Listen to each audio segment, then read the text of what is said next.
what is up, everyone? I am DSP, and with me, as always, is John Rambo. And welcome to the second live streaming edition of Smark, guys, our wrestling commentary show. Today is Saturday, June 1st, 2012.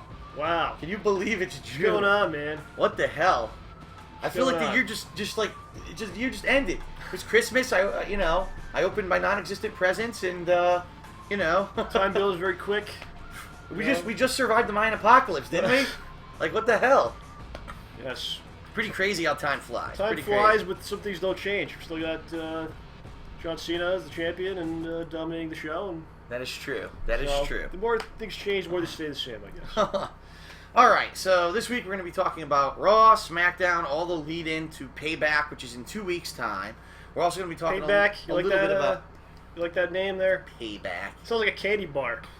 You know, it's got like a nougat in there, delicious. chocolate, some nuts, maybe a little bit of a candy coating. Yes.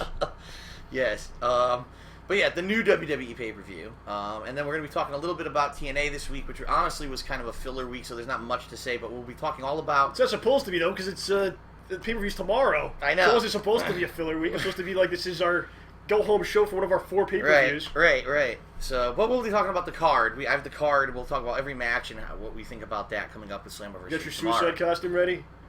Yes, how did you know? My full body condom suicide outfit that I'm going to be wearing. Yes. All right, so this week on Raw was kind of a follow-up of everything that happened last week, and quite honestly, a lot of the stuff that we said probably would happen ended up happening.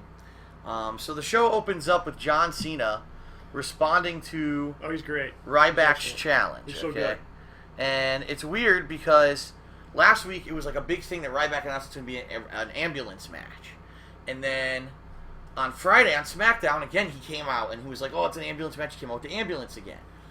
All of a sudden, this Raw opens up with Cena basically saying, no, it's not that anymore. Now it's going to be something completely different. We're doing a 3 stages of hell match. And it's like... What is that? What is that? Well, he says there's only been 3 of them before. Oh, yeah? And you're like, when? Like, I don't remember this. And then I guess later on during the show they said, oh, it was always Triple H. Triple H was always in this match. So it was always a Triple H-centric match. I don't remember this match. Was it done maybe in his backyard? He was doing it like it was him alone, just like climbing cages? And I don't remember this. I don't think I've ever seen them. So if they have happened in the past, I've never actually seen this match before. You should watch the WCW. They had like the 3-tiered cage thing. And yes. That was pretty bad. It was a World War whatever the hell it was called. No, it was something else. It was the thing that was in the movie. Oh yeah, they actually did that. Yeah, you're right. Oh shit, yeah, the movie that they made. David Arquette, they actually did that. It became reality. It became reality, yes. So Cena announces going to be 3 stages of hell. First, it's going to be a lumberjack match. Then it's going to be a tables match, and then finally, it's going to be an ambulance match. So, woo woo, big deal. And Curtis Axel comes out and basically says, oh, last week, exactly what we said he would say. Last week, I beat Triple H, and, I'm the best of the company, I'm the new thing, blah, blah, blah. So, of course, this leads into there's going to be the main event match, John Cena versus Curtis Axel, later on in the night, which, once again, do you really think that that's going to be a legitimate match after last week's match with Triple H? If you do, you're probably fooling yourself. It's interesting because they obviously want to push him, Curtis Axel, big time.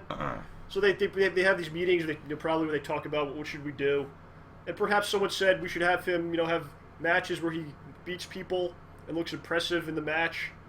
But they go, no. Someone's like, no. What we'll do is we'll get a bunch of crooked victories. Right. That he really has nothing to do with the outcomes, and then we'll say that he won. He won. He beat everybody. That's how you get somebody over, I guess. That's what they went with. That's what they think, apparently. So the first match of the night, Alberto Del Rio against Big E Langston. Now, these guys have been going back and forth in a series of matches over the past week. And I believe when they had this match, they were both 1-1, like each one had won a match. And the story of this match is exactly the same every time. Big E and Alberto go at it for a little bit. Big E's so big and strong. Yeah, exactly. Look how big he is, look how powerful he is. When in reality, what happens is he starts to get winded during the match. And Del Rio, when he finally gets winded, AJ will interfere, and then either it works or it doesn't. And Big E either gets the win or doesn't. So in this particular match, AJ interferes, it backfires, Big E gets pinned, and therefore now Big E's pissed at AJ. Oh, how could you screw me over? You know, I could have won this match without you, and that's the story. Now, Ziggler is nowhere to be found still, which is kind of funny. I thought by now he'd definitely be back. Still got the injury. Another week with no Ziggler, so this is kind of interesting. We haven't seen the World Heavyweight title in almost a month now. They really take their time with these guys when they have concussions like that. They really make sure they're going to be 100% all right. That's good, and I'm okay with that. But why couldn't he at least be there, like, on ringside in some capacity? You know what I mean? To fly out, or I don't know. Oh, I don't know. A lot of people online are referring to Big E as Carlton from The Fresh Prince. Oh my God! I did notice Carlton. That. Wow! I did notice that this week. It is. He's roided Carlton. A lot of people say that on the Twitter. Because I'm all about the Twitter and the app, which you should download, which they told us about 5,000 times. Yes, if you haven't checked out the app yet, you should definitely get it. We use it every week for our results. So yes, okay. We're doing it too now? What is this? We're also... Oh no, we're plugging the app! We're also plugging the app. Okay, so the next match was U.S. Champion Dean Ambrose against Kofi Kingston. And in this match, of course, as usual, there's a little bit of interference. Ambrose gets the win. Yeah. Ambrose gets the win over Kofi Kingston, solidifying his U.S. title reign. Yeah, exactly. That's how you solidify. You beat Kofi. Of course. For the 15th time. For the 500th time. And then tag team champions, you know, by the way, that's Roman Reigns that's and an Seth awesome Rollins. job, because imagine you have a job and you just fail at, like, they give you like a task to do and you fail, but then they just go, here, do it again. That's like what they do with these guys. Like, you get a title shot, you lose, you just keep getting more. Keep going. You just keep going. Just keep going. Yes, rematch after rematch after rematch. How about have the guy lose and then he just goes to the bottom and he's upset that he lost the belt and he's upset that he has to work his way back to the position he was at or something. It's not how WWE it doesn't works. It doesn't mean anything. Just go, here's another one. Here's another one. You know. That's a good point, but that's how they work. All right. Well, they know better than me. And so now the title rematch for the tag titles: Roman Reigns and Seth Rollins, the champions, against Team Hell No, and I believe it was Brian did something wrong in this match. I forget exactly what it was. Does it say? I don't remember. It says he refused to remain in Kane's corner for the sake of attacking Reigns on the outside. Yeah, that's right. He went to attack Reigns instead of helping Kane. And so Kane got distracted, gets knocked out, and they retain the tag titles. But it's the same story. Every match with the Shield is the same. You know, the Shield's they get interfere. more title shots. Yes. So the Shield basically successfully defended both of the titles that they won at the last pay-per-view and solidified themselves as the champions. And then, as we always say, they're doing a great job with the Shield. It's the best thing they have going. Yeah, I think they are, really, right now. And the fact that they finally have some gold around their waist is good.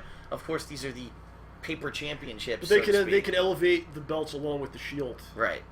So hopefully they do. That'd be good. Yeah. Or Kofi Kingston can just get another title shot and win it back next pay-per-view. That's true, too. So now there's this weird program going on. It's like a triple... I don't know if it's a triple threat. It's The Miz, Wade Barrett, and Fandango. So last week, it was supposed to be a tag match between Jericho and The Miz against Wade Barrett and Fandango. But Fandango decided to just dance outside of the ring instead of wrestle, causing Wade Barrett to basically be in a handicap match and lose the match. So this week, Wade Barrett has a match against Fandango, but Miz becomes the special guest referee.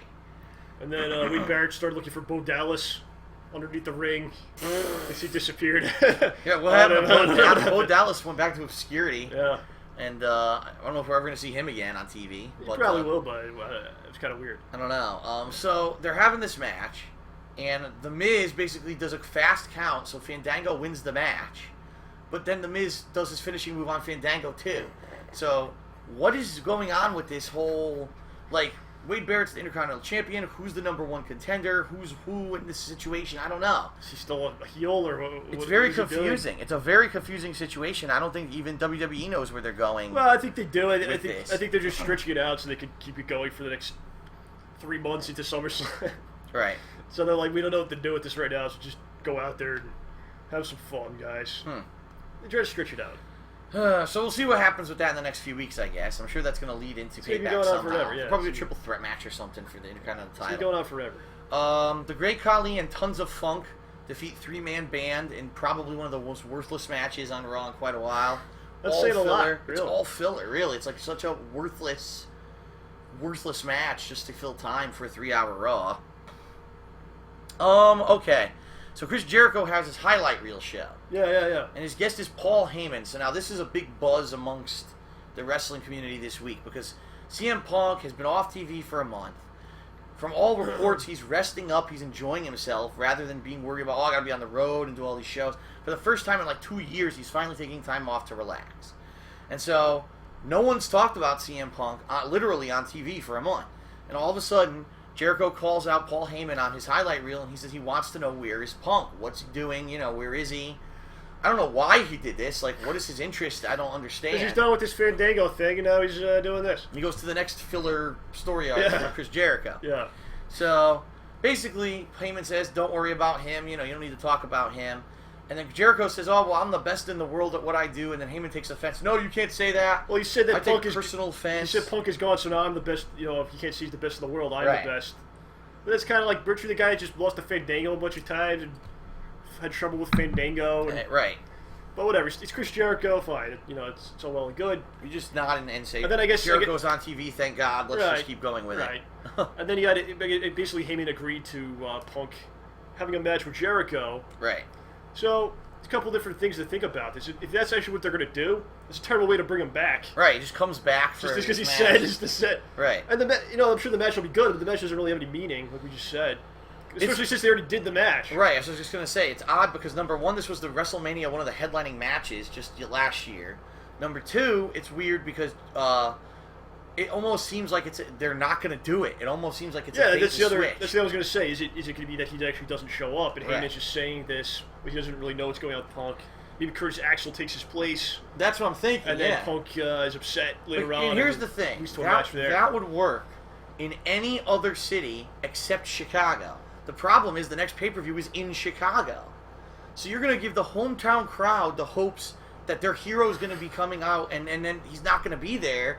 People are going to be buying tickets to this pay-per-view. They just did a last man standing match where no man stood. I mean, it's not out of their realm of scope of possibility of the things they do. Touche. I guess that's a good point, It's possible that he'll be there and somehow he gets screwed by Heyman in the match. Something goes wrong and then it starts a new storyline, or it's possible that he won't be there and he's pissed about whatever Heyman did. I don't know. It's interesting. It's interesting. It's interesting to see what they're going to do with it and if they will actually follow through with it, or if it's just a bit, like I said, a bait and switch. It was definitely thrown out there, though, like, out of nowhere, I want to have a match with Punk. There's been no mention of Punk. I'm done with this dancing storyline I've been doing, and now I'm doing this. Very odd. Okay. The Bella Twins have a tag match with Caitlyn and Natalya, and they win. So are they leading up to the fact that maybe they'll get a title shot again? There's also Calgary you mentioned. Oh, that's true. Bret and Hart this was Bret Hart Appreciation Night. That's right. And Shawn Michaels showed up. And some backstage vignettes with them. Kind of weird and out of place, but whatever, stick him in there. Sheamus. Well, the Bret Hart segment with King Daniel Bryan was good. Well, yeah, he tried to tell Daniel Bryan, he pumped him up. You're not the weakest link. You're one of the best wrestlers out there, even though you're a smaller guy. And I had the same feeling when I was in your position back in the day. So don't feel that way, Yeah, he's like, you're just Kane or whatever, right? Something like that. You're just Kane. I don't have to listen to you. All right. So we had Sheamus and Randy Orton in a tag match against Team Rhodes Scholars. Do I even need to tell you who wins that match? I should mention you let me borrow the Bret Hart DVD. Oh yeah. What is it called? The Dungeon or something? The Dungeon Collection Volume 2. I've been watching that. It's good. Okay, so the main event. Curtis Axel versus John Cena. Now, let's see. Will they have Curtis Axel go over in an amazing competitive victory against John Cena? Not only that, but it's the same match, the Triple H match. He pretty much gets beat up. Yeah. And he does the perfect plex, I believe. Yep. Which is the first time he's done it. And Cena no-sells it. And they put it over like, oh my God, look at this. And that's his finisher because he did it on SmackDown, right? Yeah. You were telling me? Yep. And then Cena gets right out of it. Gets right out of it. So whatever. I just don't understand. So it's pretty much exactly the same as last week's match, where John Cena, instead of, oh no, I'm dazed and, I can't get back in the ring like Triple H, Ryback comes out. Well, I should say an ambulance comes out. Cena gets distracted, runs to the ambulance. There's no one in it. No one in it, so how the fuck did he even drive out? Makes no sense, of course. Ryback pushed it. Ryback comes out, attacks Cena from behind. Cena gets counted out. Wow, so now Curtis Axel, that was 2 wins. One over not only that, but one over John Cena. Cena got pushed off the thing again. Right. He just falls off the stage, but then he just gets right up. he acts like he was embarrassed, not that he was injured or anything. He's just like, oh, jeez, you got me. I don't know. Well, I mean, terrible. The Curtis Axel thing, it's not enough. They think just put him in the main events a few times, and that's right. It. That's gonna be enough to pump him up. He's got to have something, you know. He's got to have something cool. He's got to do something cool in the ring. He's got to beat someone. He's got to have a good promo. Please beat somebody. He's got to do something more. It's totally not anywhere near what it's going to take. We'll have to see what happens with this next week. And I feel like the fans do want to get behind him. Yeah, but you have to give them something to be behind. You're not doing enough. Give them something to be behind. Right. All right, so SmackDown. You mentioned Triple H too. They said that he suffered no more injury, or it was weird. They said he said he still had injuries stemming from the pay-per-view, right? But not from what happened the next night. No additional, right? So he's hurt, but it was only from his match with Lesnar, not from Curtis Axel. That had nothing to do with it. I don't know. I don't know why you said that. So SmackDown starts with Kane against Seth Rollins in a singles match, and this was like kind of supposed to be the night of redemption for Daniel Bryan. Okay, so in this match, of course, you got Dr. Shelby. Roman Reigns is interfering like crazy. You know, like crazy. So finally, to kind of one-up that, what happens at the end of the match is Roman Reigns is on the apron and the ref isn't looking. So Seth Rollins is going up to do his flying knee finisher, and Daniel Bryan pushes him off the top rope. And so because of that, King gets a chokeslam and wins. So this is going to be the ongoing story of the night, basically, okay? So then they immediately have Roman Reigns against Daniel Bryan in a singles match. But it's kind of the flip side, where Seth Rollins here, he interferes. So now, because of the interference, Roman Reigns gets the pin on Daniel Bryan. Mm-hmm. So now that's like 1-1 what's going to happen later on in the night, and we'll get to that. Damien's... This is so stupid. Oh my god. I couldn't believe they did this. What is this? I'd like to know. What you tell me? Damien Sandow does the shell game. Again, now remember, we've been having weeks where Damien Sandow is doing this thing with Sheamus where he tries to prove that he's smarter than him and Sheamus is an idiot. Last week they had this stupid knotted rope. I agree with that, by the way. Yes. You know, this knotted rope, and Sheamus was like, oh, I could solve it, and he rips the rope or whatever. So this week it's the shell game they're going to play. So he's moving it around, and Sheamus picks one, there's no ball. Oh, he's so embarrassed. He picks the other one, there's no ball. So he says, that's it, you know what? We need to be satisfied. We need to see that it's under that third one. Of course, he lifts it up. There's no ball. He tricked them. He had removed the ball, you know, like a magic trick. It's like, why is what is the point of this? Like, why is this happening? That pain in your face right now is the reason why I don't watch this. I just, why was I watching this? And then, of course, the crowd, during the final segment where he was going to show that there's no ball in the third cup, the crowd's chanting, show your balls! Show your balls! And I'm like... Can you blame them, though? Because it's such a bad segment. Like, you know what I was watching? Let's just get off topic here for a second.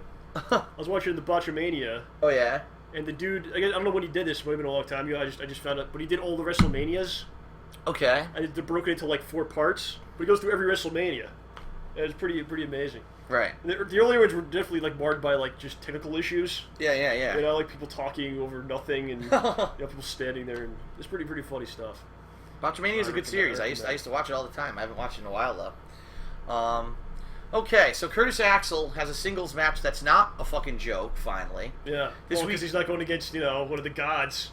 Yeah, so exactly. Now he can actually win. So. It's against Sin Cara, and he actually hits him with the Perfect Plex, and he gets the win. So this is what I mean. It is his finisher. But if you're going to establish that, why would you have the Cena just get right out? You know? The first time. I don't know. It's very weird, very odd, and like we've already talked enough about Curtis Axel, so I'm not going to go on about it. We're done with him.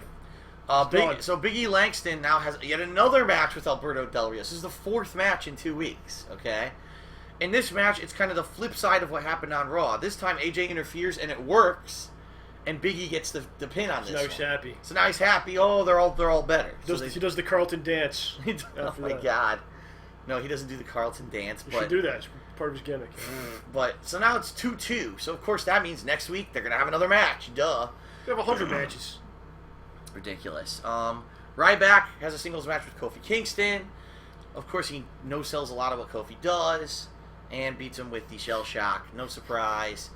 Why Ryback needs these matches at this point, I don't know. But let's deflate the guy who used to be your U.S. champion. Yeah, like 2 weeks ago. Right. It's not even like, it's a long time ago. It's Sin Cara, too. I mean, I know he's had some problems, but I mean, there's something you could do with him. Right. Seems like he's just in job territory, so it's sad. I don't know. Chris Jericho has a singles match against Cody Rhodes. Nothing much to really say about this here. It's a typical match between the two. And, of course, Jericho gets the win. Jericho wins, He needs the push because he's going to get a push. It's one of, like, the 3 matches he's won since he came back to Rumble. And look who it's against. Poor Cody Rhodes, who hasn't won a match in 100 years, so that's why he gets the win. Yeah, Jericho's the one who'll be gone soon, Right. So Cody will be left. So Jericho gets the minor push leading into next week, and obviously the lead into P2 Payback. Whatever the hell happens at Payback. The main event of the night, was Randy Orton against Dean Ambrose. And similarly to all the other matches with the Shield of the night, it's a good match. It's going on and on. Dean Ambrose looks really solid in the ring, probably the best of the 3 by far. And which is why they're putting him in these kind of main event matches. But that's why he's at the singles title and they got the tag belts. Right. But of course, the Shield interferes. There's a disqualification, so the Shield starts beating down Randy Orton. Team Hell No hits the ring, and it's actually Daniel Bryan who gets his redemption here. He basically beats the shit out of all 3 Shield members. Like he knocks one out of the ring, then he does a flying, a plancha through the ropes, crazy moves, going all over the place. At the end of the night, they close the show by Randy Orton and Kane raising the arms of Daniel Bryan in victory, and the announcer saying, "Daniel Bryan is no longer the weakest link. Daniel Bryan has proved himself tonight, ladies and gentlemen. Daniel Bryan is amazing," kissing his ass, and that's how the show went off the air. So, total filler show. It was literally like a total filler show. Nothing really happened. Nothing to really speak of. And I get the feeling next week, unfortunately, is probably going to be more of the same. Simply because what else are they going to do before Payback? You know what I mean? Well, there's a couple questions. Will there be more about the Punk situation? Will there be another terrible Cena promo and Ryback promo? I don't know which one's worse. It's amazing. Right, I don't know. Will Curtis Axel, maybe maybe Undertaker will come back and he'll beat the Undertaker because Undertaker will go out of the ring, slips on a banana. On a banana. Yeah, and he lands on a Coke can that was on the floor. And then he can't get back in the ring, and then Curtis Axel's won. And they go, look, he's over. You know what's sad about this? Like the way they're booking him, they're really going to get him over with the fans, and then they're going to blame him. Oh yeah, he never got over. Oh, we put him in main events, and then he didn't. We gave him the ball, but he didn't run with it. That's what they're going to say. It's going to be his fault. So there you go. All right, so let's talk a little bit about TNA. Not much happened on TNA this week, admittedly. So there's not like a crazy amount of content to talk about when it comes to matches. They were pretty much all filler content. A couple tag matches in there, and it's very unclear whether or not Abyss is going to show up at the pay-per-view. There's all rumors that he may, but it's not clear. He's not officially in a match. So really what I want to do is talk about the card, because I think the card will really talk, it will show what's coming up tomorrow. By the way, it's Slammiversary. It's one of the 4 major pay-per-views of the year, and it's tomorrow. Tomorrow, yeah. So the first match. It's one of the 4 only pay-per-views. Right, because they only do 4. They do minor ones, but they're not. Yeah, those are pay-per-views. They're more. They're not part of they're not part of the continuity of the show, which is weird. Right, it's true. Like nothing that happens affect. They don't talk about them really. The results or nothing affects anything. Right. It's kind of weird. So there's good. First of all, which I didn't even know this was happening. They barely even mentioned it, but there's been this gut check tournament going. Yeah. A lot of people know about this. I didn't even know.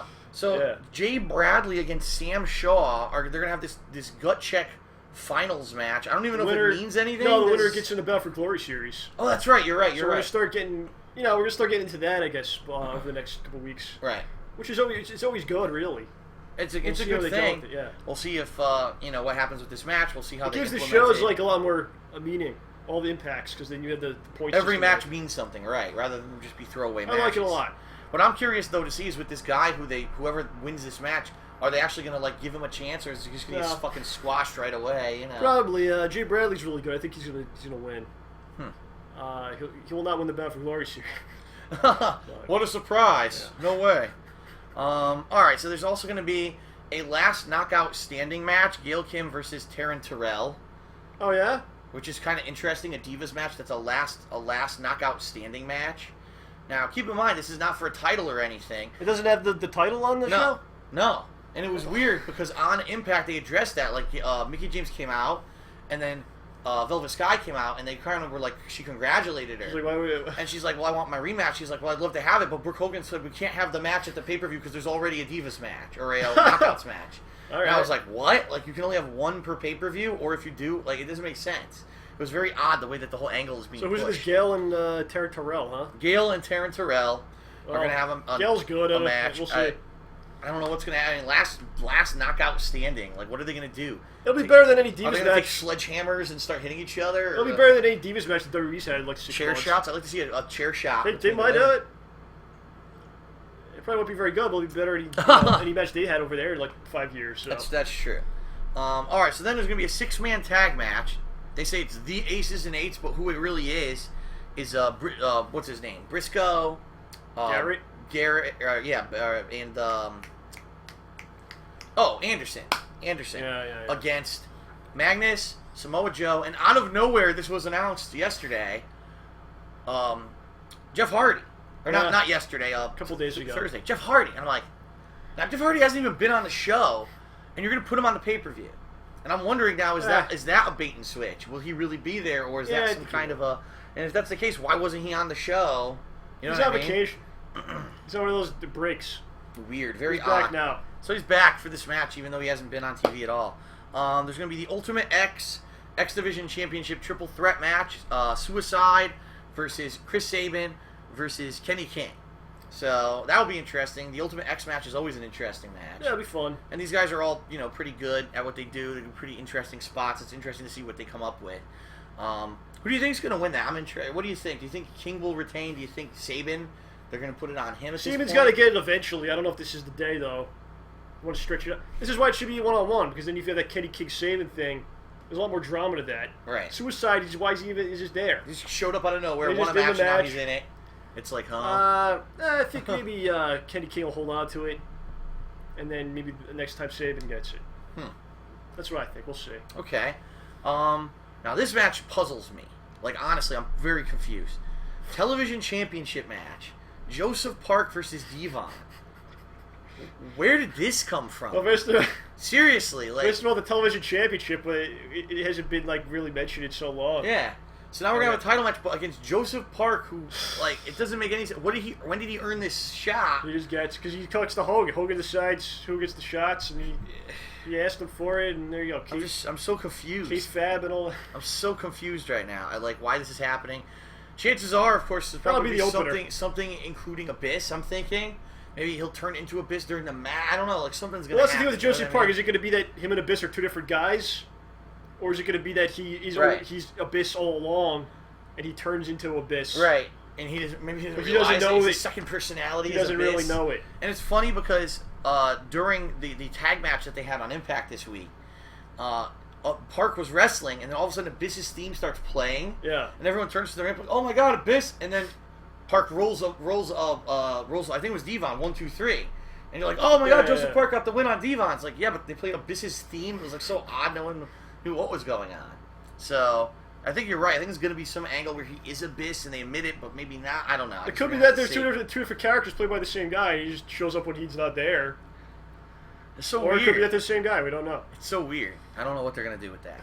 It is weird, yes. We've got the 4-way tag team elimination match. So this is going to be good because it's elimination, I think. So you got Chavo and Hernandez, who are the champions, versus Bad Influence, versus Aries and Rude, versus James Storm and the newly added Gunner, who's his new tag team partner for this match. Yeah, I like the elimination stuff. Yeah, I like that it's elimination, because if it was only one fall, that would suck. You know what, the X Division thing, that would help it if the 3-ways were probably elimination. Right. You know, what are you going to do? I don't know, so I think that'll be a really good match. Then you got AJ Styles versus Kurt Angle, which I don't know what's going to, I like AJ now, like he's different. He does different stuff. He's a little slower. Yeah. But he changed it up big time, and it kind of reinvented the character in a lot of ways. Because he was doing the same character for years. See, I like the new wrestling style. I hate the new character. Like, well, I don't think the new character works. Like, it's going to weird. change. It's odd, you know? Because he's still in between. You need to see him on Impact every week taking a stand against, like, Aces and Eights. He will. But then maybe he, like, rejects help. You know what I mean? Like, he wants to do it himself. He's like the Austin of the company, basically. Don't trust anyone. He wants to do it by himself. He doesn't like anyone. And so he's the anti-hero. He's mysterious right now. The mysterious AJ Styles. He's mysterious. We don't know what he's been. But I think it's going to turn into the point where he's, sides with TNA and all that. Right. Because they only know the same things. So they're just doing the Sting character from 1998. That's all they know, is just to redo the same stuff. And then the big match that will happen tomorrow is Sting versus Bully Ray for the TNA Championship. And I believe this is actually a no-holds-barred match or something. Like, they're going to be able to do something. I think it'll be fun. It's actually it'll be a fun match. Right. And the stipulation is if Sting does not win, he can never again wrestle for the TNA Championship. Yeah. Which could be a good thing. So maybe we need he doesn't need to. So right, he doesn't need to be wrestling for the I think that Brooks going to turn and join Bully. It's an interesting theory because the past few weeks, Bully, I still love you. What does that mean? It means exactly what you think it means. She was saying stuff this week, right? Right. Oh, the ring or whatever. Like, he still wears the ring. That's sweet or something. There's stuff going on. Yeah, it's weird. So it's possible she could turn. They're alluding to it, that she's going to probably... Which, again, that's the storyline they did with Stephanie and Triple H. So it gives Hogan an excuse to dress up his daughter like a slutty biker chick every week, and then he could take photos and put it on Twitter and say, look at my girl's legs. Yeah. There you go. That's the storyline, because Triple H was the bad guy, and Stephanie was pretending that, he took advantage of me, and then she eventually turned on her father, only for Vince to eventually join them as well. Not very good, but this is similar. I don't know. So I get the feeling that's where they're going with it. I get the feeling it's going to be Brooke eventually. I don't know if it'll happen on this pay-per-view, but maybe this is leading into the angle where she does it. I don't know. But I don't think Sting can't win, and I don't think that he'll be pinned cleanly. So something's got to... If it's just Aces and Eights come out and beat him up, that's stupid. So it's got to have some kind of a twist. Right. So Slammiversary is tomorrow. And just so everyone knows, I actually got a lot of questions this week. Are we simulating the TNA pay-per-view? The answer to that question is, quite honestly, we can't, because ever since THQ went out of business and now 2K Games took over WWE 13, the online service is now shit. So we can't download, like we tried a couple months ago. Remember, we were trying to download Created Wrestlers. It took 100 years, and there's no guarantee that we could do it. Yeah, so unfortunately we're not going to be simming the TNA pay-per-views because we don't have the wrestlers to do it, and the online service is so shit that we can't get them. So that's unfortunate. I would have liked to do that, but it's just not reliable enough for us to even get the wrestlers and be able to do it. But that being said, in 2 weeks' time, when WWE Payback comes around, we will probably be simulating that. I don't see any reason why we wouldn't. So that'll be coming up in 2 weeks' time on Twitch and also on DSP Gaming. So definitely check that out. So that's 2 weeks from tomorrow, the Payback? Yes, 2 weeks from tomorrow. It's a lot of Ryback promos to go, man. Oh my God, I know. We got another few weeks of it. But anyway, thank you for watching Smark, guys. We will be back next week to talk about all the lead-in into the Payback pay-per-view and so on and so forth. The results of Slammiversary, obviously, and see where they're going with all these angles. I guess the last thing that we should say is that tomorrow is a big day for you. Oh, yeah, we talk about that. Give you a little plug. Yeah, tomorrow is the 6th episode of Schnoz Man and Hole Punch, which is our superhero web series. Put a lot of work into it, about 6 months in the making. It's got a lot of good stuff in it. Check it out, see what you think, and hope to see you there. Well, I did actually see an advanced screening of it, and I thought that it was outstanding. I thought that it was not only the best episode in the series, but if the series continues like that, that it could be really, really, like... I was so impressed with the writing. That's, I think, the best thing about the episode. The plot, I'm actually, like, intrigued at where the plot's going, and I'm dying to see the next episode. Good. So, good job, and you guys should definitely check it out tomorrow when it goes live. It's definitely worth it. And by the way, I think it's worth mentioning, it's a half-hour long. It's a big difference from the other episodes, which were like little... 10 minutes, 15 minutes. Right. This is like a full-length kind of something you would actually watch on TV. It was, the goal was to make something as close to what you would see on television as possible. And I don't think it's not extremely close, but it's closer than we've ever been, I think. So, right. Well, it's good. It's good, and definitely check it out tomorrow when it goes live on John Rambo Presents on YouTube. Yep. So, all right, so that is it, everyone. Thank you for joining us for this week's edition of Smark, guys. Hope you enjoyed it. We'll see you next week. Thanks a lot. Peace out.